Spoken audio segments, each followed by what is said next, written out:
I was standing in line at the bank, thumbing through a grocery list in my notes app, when I first felt it, that offbeat rhythm beneath my ribs, like my heart forgot its timing. Fluorescent lights buzzed overhead. The carpet smelled like old paper. And toner. A child cried softly near the counter. Everything felt normal, mundane, even. I had only come in to update my mailing address. A simple task. Proof of ID, a quick form done. But when I handed the teller my ID, she blinked at her screen. For a beat too long. Just a moment, ma'am. She said dot ma single quote same. She vanished into a back room. Minutes passed. I checked the time.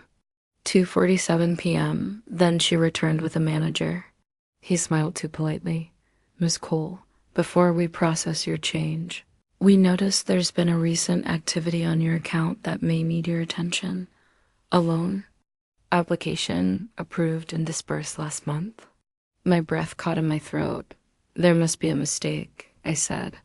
I didn't apply for any loan. He placed a paper on the counter. I leaned closer, got my name, my address, my birth date, and then a signature dot. It looked like mine. Slanted to the left, open loops, a curl on the final E. But I knew every stroke of my name. This one was dot dot dot studied, mimicked, close enough to pass, far enough to haunt me. Who signed this? I asked. My voice was so soft it barely reached. My own ears. I assumed it was you, he said. I walked out in a daze. I didn't even remember putting my keys into the ignition. My hands trembled on the steering wheel the entire drive home. When I stepped into our apartment, the air smelled of sandalwood and something expensive, Alina's newest perfume. The one she only wore when she was celebrating. She was draped on the couch, legs crossed, a silk robe slipping off one shoulder. A half-empty wine bottle stood on the coffee table next to her sketch pad. A smear of crimson lipstick bloomed across the rim of her glass. Hey, babe, she purred without looking up. Did you remember almond milk? I stared at her dot my whole world. 7 years of shared space, holidays with her family, my bank passwords whispered in trust, my legal name hyphenated at her request, compressed into a single question. Did you sign my name on a bank loan? She blinked slowly. What? I asked again. Slower this time, dot at first. She laughed. You think I would do that? Then she got defensive. Why would I ever need to? I told you I'm getting that commission from the gallery soon. And then came the tears. I only did it because we were drowning. I was doing it for us. For us, dot. I remember standing in the doorway, rain from my coat dripping onto the hardwood floor, watching the mascara streak down her cheeks. I remember thinking, she believes this. She genuinely believes this is love. That night, I didn't speak. I just lay in bed beside her as she slept soundly, her breath warm on my neck. I stared at the ceiling, counting the cracks I'd ignored, the late nights, the overdraft notices, the stories that didn't quite line up, the way she always kept 1 foot outside the relationship, but all her bills firmly inside it. I thought of the day she asked me to combine our accounts. It's just easier. She said, we're a team now. And I, eager to be needed, to be chosen, had said yes. I turned onto my side. Her perfume lingered on the pillow. I hated that I still loved the scent. I hated that part of me still wanted to believe her, but somewhere between 2 o'clock and 4 a.m., something inside me splintered. Not anger, not sadness, a silence, a terrifying cavernous stillness, not just heartbreak. Identity theft. The next morning, the sun was too bright, the kitchen too quiet. I stood in front of the closet, fingers trailing over her things, her vintage scarves, her unfinished canvases, our Polaroids, curling at the edges, a postcard from Venice we never mailed, a necklace she said she bought for me, but I later found the receipt in her name. Every item suddenly felt dishonest, as if the entire room had colluded in the theft of my own story. Reached into the back of the closet and pulled out a small box, my birth certificate, passport, a few journals I hadn't opened in years. Anna's Miriam called out my name, whole, untouched. That's when the clarity came. I didn't want revenge. I didn't want drama or confrontation.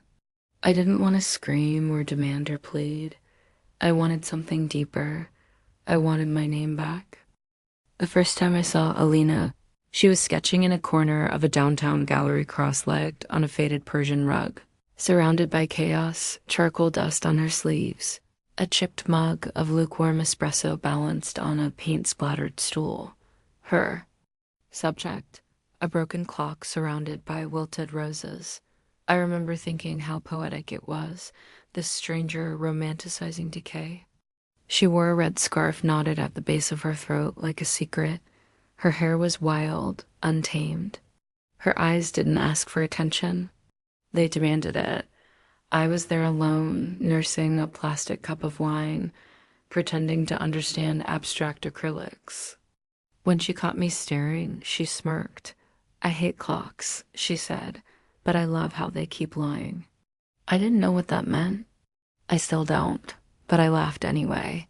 She was magnetic in the way fire is beautiful, dangerous, uncontainable. And I, ever the quiet one, ever the careful one, found myself stepping closer to the heat. She moved in after 6 months.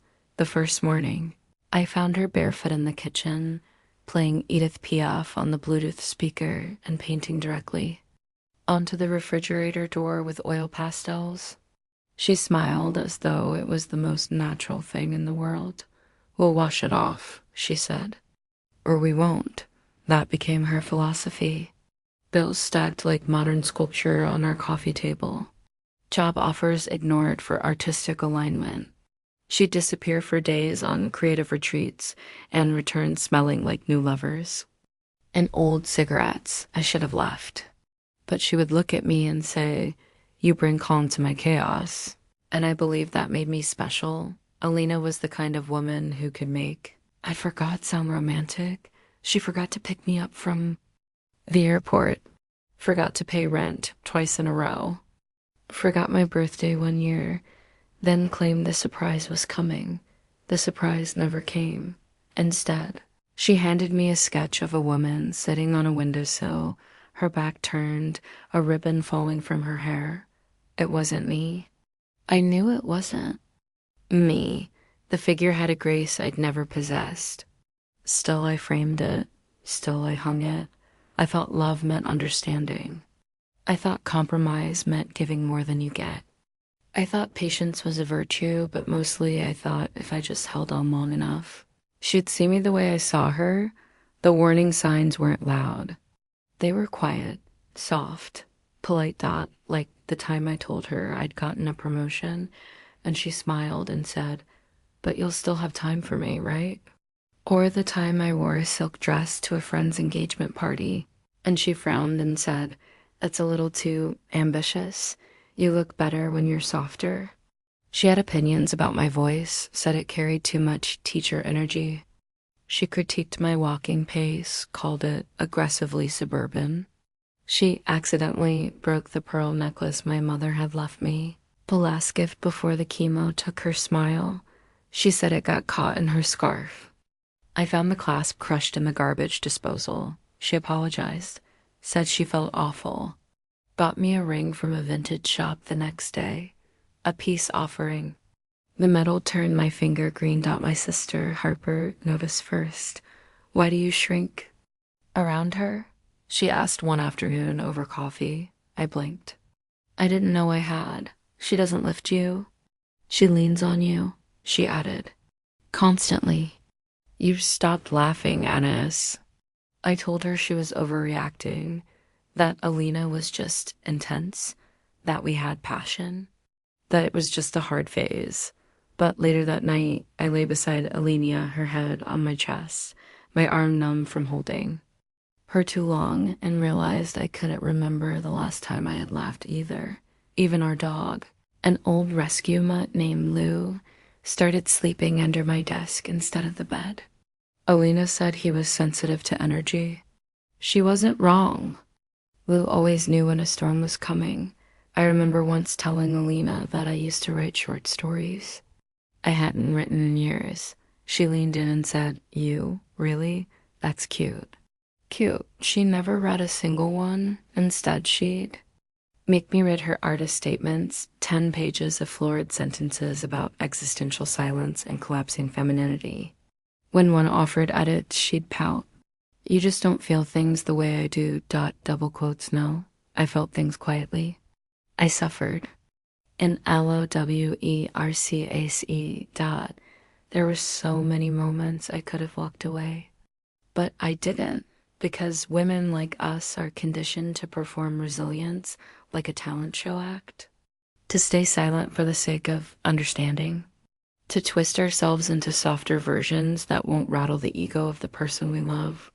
Thought, if I keep giving, surely she'll stop taking.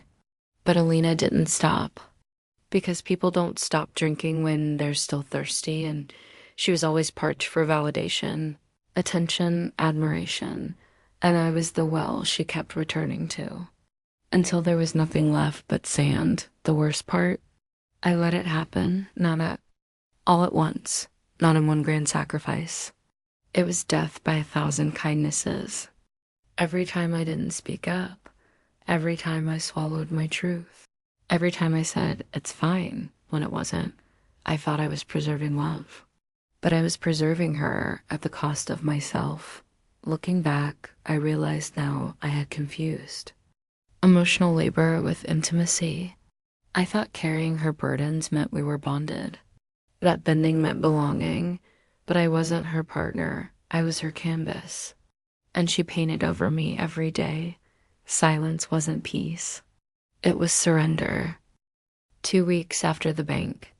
2 weeks of silence, of avoidance, of pretending to function, until one email tore the last of my illusions open like wet paper. Subject: congratulations on your upcoming solo exhibit. Sender: curator at bloomgallerynyc.com. I stared at the subject line, not breathing.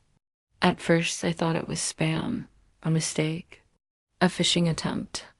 I hadn't picked up a paintbrush in 5 years. Not since I started tutoring full-time.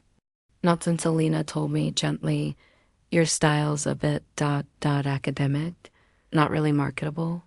But the body of the email proved otherwise. Your series exploring generational femininity, grief, and rebirth is exactly what our spring showcase is built around. It's an honor to feature Anais and Cole. We're so inspired by your story. My story? The gallery was one I used to dream about before I boxed up MY canvases and traded paint for practicality. A real gallery, real curators, real exposure. I clicked the attached press kit. There it was. A photo of a canvas my style, but warped. Harsher strokes, slightly unbalanced composition. I recognized the bones, though. It was my color palette, my subject matter, my mother's face. The biography read like a copy of an old grant application I once submitted, line for line. Even the quote from my late grandmother, "Art is just grief with a brush." I stood, knocking my chair over. I couldn't breathe. I couldn't move. It wasn't just the art dot, it was my name, my identity, paraded through a city I'd left behind, under lights I'd never asked for. Alina was in the kitchen when I got home, playing Nina Simone and stirring lentils as if nothing in the world had fractured. She looked up with a bright smile. "I made your favorite." I didn't say it. I held up my phone and opened the email. Her smile faltered for half a second before she replaced it with the face I now recognized as her mask. The performance began. "Oh," she said casually, "you weren't supposed to see that yet. It was a surprise." My voice came out quieter than I intended. "You signed my name." She tilted her head. "You weren't using it." "Not really." "Not using it?" I tried again. "You stole my art, my degree, my story." "Stole?" She laughed then. "God, Anais, you're so dramatic. I was honoring you." I mean, let's be honest, you gave up painting. I just didn't want your voice to die. She tapped her chest like she was doing me a favor. I made it matter. I gave it a platform. You should be thanking me. Something inside me snapped. I walked to the sink, picked up the mug she'd gifted me on our second anniversary, Muse, painted in gold cursive, and smashed it against the tiled wall. She jumped. You made me disappear. I said, you took everything, my credit. My future, my name. You didn't save me. You used me. Alina's face hardened. The performance was over. You're just jealous. You couldn't make it work. I did. And in that moment, all the lies crystallized. She'd never been confused. She'd never been chaotic. She was calculated. I locked myself in the bathroom that night. It wasn't about the mug or the loan or even the gallery. It was the slow realization that I no longer existed in the life I had built. She had rewritten me so thoroughly that even my reflection looked foreign. I sat on the cold floor, back against the tub, knees drawn up like a child. I cried with the kind of silence that feels ancient, the kind of crying you do when you're no longer asking for help, just marking the loss. I wrote my will on a notepad I kept for shopping lists. Not because I planned to die, but because it felt like I already had. Everything that once made me me had been absorbed, distorted, and sold under a name that belonged to me, but not anymore. My art, my history, my bloodline, my mother's pearls. I had been erased in plain sight. I didn't sleep. At dawn, I wandered into the living room. The sun broke over the windows, and Alina's paintings, my paintings, leaned against the walls like ghosts. They looked at me the way she never had, and for the first time in weeks, something stirred beneath the grief. A flicker. A hum. Not anger, not revenge. Something older. I want my name back. Not legally, not even publicly, but spiritually, emotionally, existentially. I wanted to hear it in my own mouth again. I wanted to write it and feel it ring true. I wanted to sign it to something that belonged to me. Fully. Later that morning, Alina came into the bedroom, twirling her phone. I just got confirmation, she said breezily. They're going to use your old self-portrait as the centerpiece for the exhibit. Don't worry, I'll give you credit in the notes. It was the final insult, a footnote in my own story. I looked her in the eyes. You don't get to use me anymore? She shrugged. Fine, walk away, Annis. Let another woman waste your talent. I'll still be on stage next month. I didn't respond. Not then, because I had no intention of walking away quietly. I wasn't going to fight her on her terms, tears and tantrums and shattered glass. I was going to reclaim what she stole by becoming something she couldn't imitate. Whole, unapologetic, visible. That night, I dug through my storage bin in the closet, found my MFA diploma, my old sketchbooks, a photo of my mother holding a painting of mine at my first college exhibit. I lit a candle, and for the first time in 5 years, I opened a blank canvas. Signed my full name at the corner, Annis Miriam Cole. It felt like resurrection.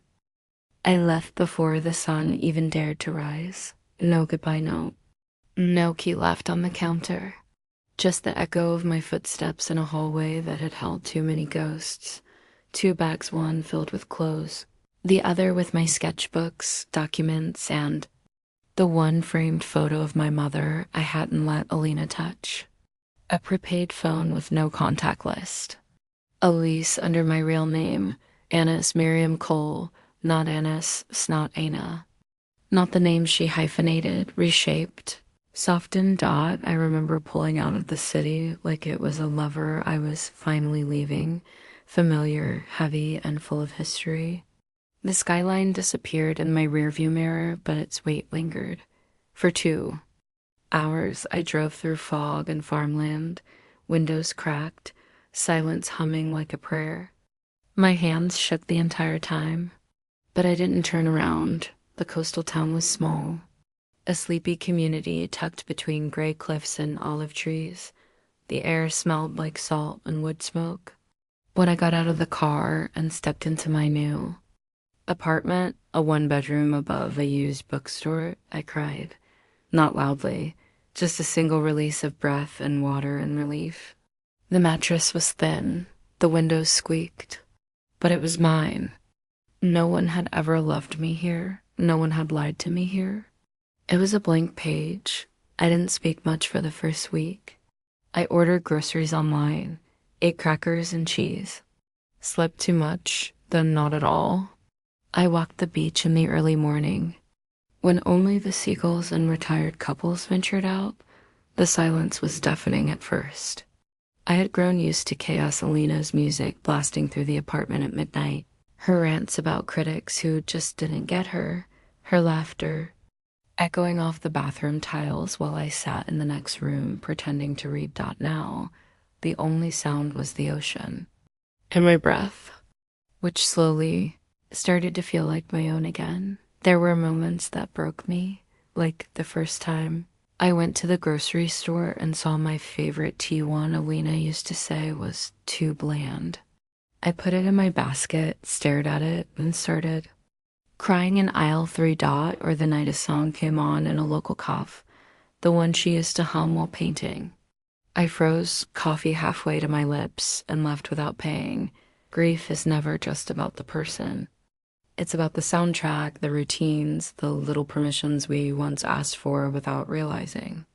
It's about unlearning the apology you became, but there were other moments, 2. Small ones. Real ones. A teenage student brought me lilacs after my 3rd watercolor class. They reminded me of your blouse, she said. I hadn't even realized I'd worn lilac that day. A librarian complimented my handwriting when I signed up for a library card. Your name has rhythm, she said. An old man saw me sketching at a pier bench and mistook me for a poet. He asked if I'd read aloud from my notebook. I didn't correct him. I read something about waves and shadows and the space between names. He wept. In those moments, I wasn't anyone's muse. I wasn't the soft place someone crashed into. I was my own witness, and it was enough. I started painting again. Not for submission, not for validation. Just to feel what my hands could do when they were trembling. To remember the difference between creation and performance. I painted sea glass, wrinkled palms, the chipped coffee mug from the bookstore downstairs. My own face age, tired, truer. I hung one painting in every room, even the bathroom. They weren't brilliant, but they were honest out slowly. I began to reclaim myself in small legal ways. I filed a police report. I opened a new bank account. I wrote letters to 3 galleries, one of which had accepted Alina's work under my name. I sent photocopies of my MFA degree, old journal entries, sketches with dates long before Alina ever held a brush. One responded with an apology. Another took down the promotional material. It wasn't a courtroom scene. It wasn't headlines. But it was something. The process was slow, bureaucratic, boring even. But every form I filled out under my name felt like a stitch in skin I hadn't realized was wounded. I began journaling. Every night. Some entries were just lists. The tea I like, chamomile, lavender. My favorite scent, rain on pavement. Things I no longer pretend to enjoy, loud parties, spicy food, performative intimacy. Some were longer. Letters to my younger self.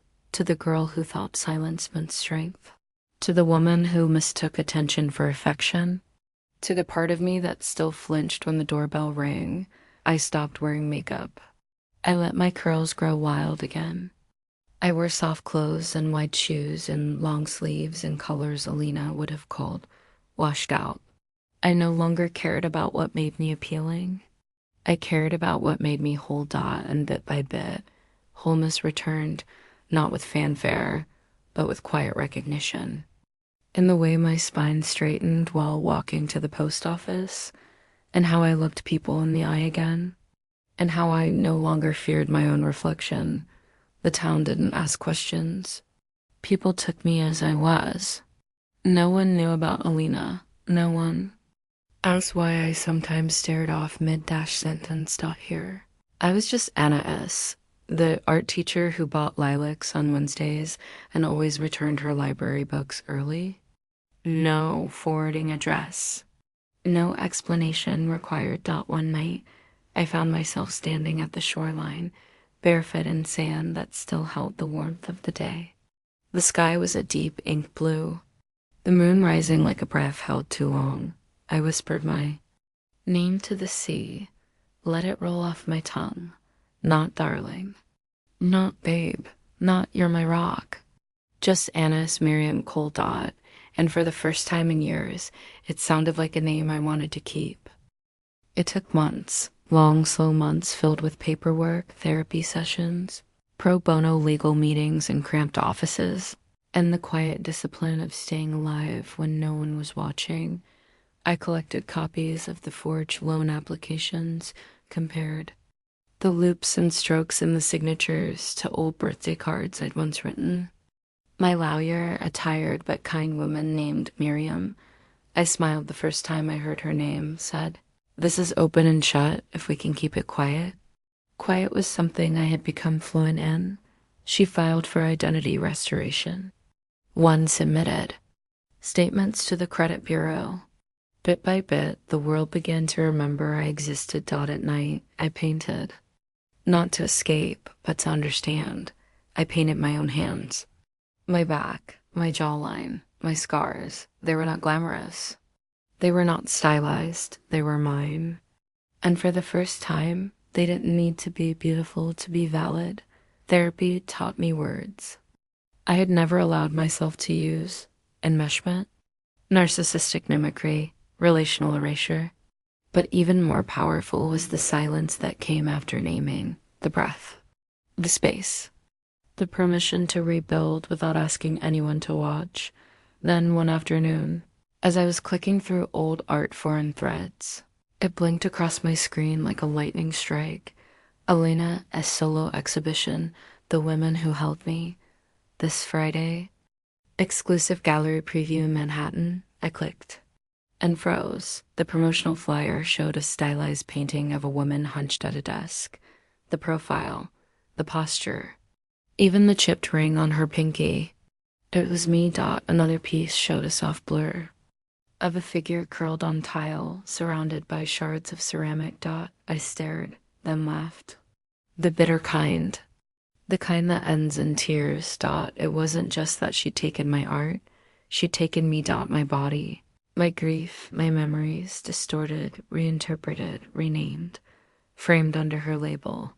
She hadn't just stolen my story. She had edited it, but I didn't fall apart this time. I didn't throw anything. I didn't cry on the bathroom floor. I stood up, walked to the desk, printed the gallery flyer, clipped it to a thick folder of evidence, booked a train ticket, and emailed Miriam. Friday. I'm ready. The days before the exhibit passed.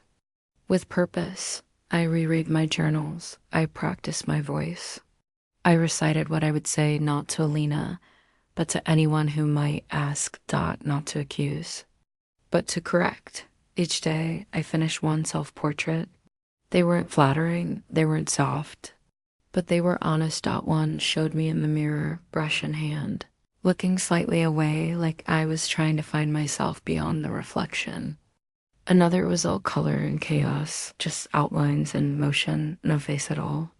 The last one was quiet, just my eyes, looking straight ahead.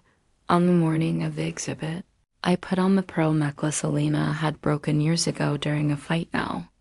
Restrung by my own hand, I wore a navy blue suit. No makeup. I carried only one thing, the folder. Labeled in black ink, coal, identity, and work restoration materials. Not revenge, not performance. Just proof. The gallery buzzed with soft laughter and white wine when I walked in. People moved slowly under soft lights, whispering words like intimate, haunting, so visceral. I recognized every piece. A canvas titled Muse in Blue was me in a coat I hadn't worn in 4 years. Descent 2022 was the painting I'd started after my mother's death, the version I'd torn up, but clearly she'd photographed. Before I did, Threshold was my old studio, crypt shelves and all. I stood in the center of it all like a ghost at her own funeral. Alina stood near the back, radiant and sharp. She wore my color. My earrings. Even her posture mimicked mine from an old photo we once took on the balcony. For a moment, I just watched her. She laughed. She touched someone's arm. She basked. I remembered the way she used to whisper to me, "You're invisible unless someone loves you." But here I was visible, present, whole, and I no longer needed her to see me. A journalist approached me, mistaking me for a guest. Stunning work, isn't it? She said these were inspired by an anonymous muse who rescued her from silence. She pointed to Descent. I said clearly, "That was mine." She blinked. "Sorry, I painted that years ago. In my name, before it was taken from me." I handed her a copy of the legal statement. "I'm Annis Miriam Cole," I said. "I'm the artist behind this. And I'm here to correct the record." The next moments moved fast. The journalist's smile faded. Then she looked down at the documents. She read. She asked permission to quote. I said yes. Alina noticed the stir. She turned and saw me. For a second, her expression wavered. Not shame. Not fear. Just annoyance. As if I'd shown up to the wrong role in the script she'd written. She walked over, smooth as always. "Really? You had to make a scene?" I didn't raise my voice. I didn't flinch. I simply said, "It's not a scene. It's a statement." I held out the gallery program. My name doesn't appear once. And yet my body's in every frame. She looked down at the flyer, then back at me. "You're so dramatic. This isn't about you." I smiled. "That's the first true thing you've said in years. This is about me reclaiming me, not you." Security stepped in soon after, not for me, but to manage the guests now, murmuring and pointing. My lawyer arrived 10 minutes later, calm and composed. She handed the gallery curator a cease and desist packet. By evening, half the pieces had been covered with sheets. By morning, the gallery's website had updated, under review due to credibility dispute. I didn't stay for the fallout. I didn't need to. The victory wasn't in the headlines. It wasn't even in the takedown. It was in walking out with my spine straight and getting on the train with empty hands and a steady heart. Back home, I unpacked my own series, the self-portraits. I hung them in the local cafe. The owner, a gentle woman with silver braids, said, "These feel real." I nodded. "They are." The next week, one of my students brought her mother to class. She's the one I told you about, the real artist. Her mother looked at me, then at my hands. "You've got paint on your wrists," she said. "That's how I know you're not pretending." That night, I stood at the mirror, the one above the sink in the apartment that still smelled faintly of lilacs and sea salt. I traced the pearls on my neck, took in the lines around my eyes. I wasn't flawless, but I was whole. I whispered my name again, not to reclaim it, but to celebrate it. Annis Miriam Cole, seen, heard, held, in full color. The gallery was already buzzing by the time I arrived. The marquee outside read, "Alina's The Women Who Held Me. Closing night, artists talk inside. Champagne flutes caught the light like suspended glass stars." People swirled in quiet circles, murmuring praise, snapping photos of canvases. My old griefs turned abstract under someone else's brush. At the far end of the gallery, Alina stood on a raised platform. She looked every inch the visionary. Dark lipstick, a sculptural black dress, hand resting lightly on the microphone. "I've often been asked," she said, her voice like velvet, "how I found the strength to emerge from silence." Cameras clicked. The crowd leaned in. It wasn't easy. I was abandoned, left to rebuild from ashes, but I turned pain into portraiture. Each of these women, she gestured toward the canvases, held me. They held space for me when I could not hold myself. A soft collective sigh moved through the room. Then applause. Applause so loud it echoed. I waited until it faded. Then I stepped forward. Through the crowd, pearl necklace glinting under the lights. I didn't rush. I didn't shout. I walked up the aisle between guests, folder in hand, a ripple of confusion. Moved ahead of me. "I'm Annis Cole," I said, voice calm but firm.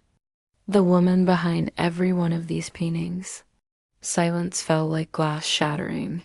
Alina's smile didn't falter at first. She blinked like maybe she hadn't heard correctly. But I kept going. "These aren't tributes. They're theft." That, I pointed to Muse in blue, was painted after a miscarriage. Descent came from a grief she never lived. Now the crowd turned. Eyes darted between me and the art, between me and her. I walked to the curator, an older man in a plum suit, and handed him the folder. Inside, notarized legal documents, copyright filings in my name, time-stamped photos, texts, email threads, credit report fraud entries tied to her accounts. "I'm not here to destroy her," I said, gently, clearly. "I'm here to exist." The curator opened the folder. His face fell. Alina stepped off the stage, slow and deliberate. She walked toward me like she still had control, like this was a misunderstanding that could be smoothed. "Annis," she said, her voice lower now. "Don't do this." I met her eyes. "You already did." Security approached, hesitant, waiting for direction. "I'm not disrupting," I said. "I'm correcting." I looked at the crowd, now silent and wide-eyed. "You've been admiring a gallery of ghosted truth. And I've spent 2 years reclaiming that truth." "That name." Security touched my elbow gently. "Ma'am." "It's okay," I said. "I've said what I needed." I turned head high and walked out flanked by whispers and flashing phones, but I didn't feel erased. I felt returned outside. The night was warm as I stood on the sidewalk. A journalist from Modern Medium ran up to me. "I saw what happened," she said breathlessly. "Do you have time for a statement?" "Yes," I said. I handed her a press packet, something Miriam had helped me prepare. "Just in case. I don't want headlines," I said. "Just truth." She borrowed my pain. "I just asked to be named." The journalist nodded, her recorder running. "What would you title this chapter of your life?" She asked that. I smiled. The name on the wall. The article dropped within 24 hours. It went viral within 48. Artist Annis Cole reclaims her work from Rising Stars exhibit. Ghost Muse no more. The real woman behind Alina's paintings speaks out. Hashtags trended. Hashtag art theft. Hashtag ANAI says returns. Hashtag the real muse. The gallery suspended the exhibit within 2 days. By the end of the week, several paintings were removed from online listings, and then, finally, a call from the district attorney's office. They'd received the documents. The fraud charges were moving forward, but that wasn't the moment. I felt peace. That came later. It came when I walked into my coastal town's tiny community center, carrying 6 new paintings my own. The exhibit was titled, "The Woman Who Returned." People came. Not many. Neighbors, students, the woman from the cafe who always called me darlin'. They didn't whisper. They asked questions. They didn't gasp. They nodded, eyes shining. One painting showed me with salt in my hair and charcoal on my hands. Another was abstract, just layers of blue and gray and white, like waves you could feel more than see. One was just a torso mine marked with fate. Brushstroke scars and overlaid with a pearl necklace that glowed like moonlight. The last one, a woman by the sea, sitting on driftwood, her back to the viewer, wind in her hair. pearl necklace around her throat like armor. Catching the final light of sunset dot, she was smiling. Someone asked me if it was a self-portrait. Yes, I said. But not of who I was, of who I am now. They nodded, quiet, then added, she looks free. That night, as I closed the gallery room and walked home, the ocean breeze hit my face like a blessing. I didn't think of Alina. I didn't need. T.O. She no longer lived inside my art. I lived there now, back in my small studio. I unpacked the nameplate that used to hang on my old apartment door in the city. Annis Miriam Cole. I nailed it above my easel. Not because I needed anyone else to see it, but because I never wanted to forget again. Some weeks later, a letter came in the mail. Thick, expensive paper. No return address. I opened it cautiously. Inside. A typed apology. Not from Alina, from her gallery. We deeply regret the role we played in misrepresenting the origins of the work. We are taking steps to ensure this never happens again. A formal retraction has been published. Enclosed was a printed correction. We acknowledge Annis Miriam Cole as the original artist and source of inspiration for several pieces presented by Alina's. I held the letter for a long time, then filed it away, not in my evidence drawer, but in a frame. Taught a class the next month. Voice through paint, owning your narrative. It was full. Women of all ages. Some had never picked up a brush. Some came just to sit in the light. I told them on the first day, art is not just what you make. It's what you claim. It's the refusal to disappear. At the end of the semester, they surprised me. Each student had painted a version of the woman by the sea. One gave her braids. Another put a book in her hand. One painted her black. One made her older. One had her standing instead of sitting, but in every version, the wind still moved through her hair. And she always smiled. I cried. Not loud, just enough to know I'd come full circle. There are still days I wake up unsure, still moments. I catch myself flinching at old memories, but then I walk past the gallery or glance at my easel, or hear a student say, "This feels like me." And I remember I was never erased, just interrupted. Now I finish the sentences myself. My name is Annis Miriam Cole. It's on the gallery plaque, on the class syllabus, on the prints people hang above their desks. It's even scribbled on the back of napkins when strangers ask, who painted that piece with the pearls and the wind? And maybe it's not famous, but it's mine. And no one gets to wear it without asking again.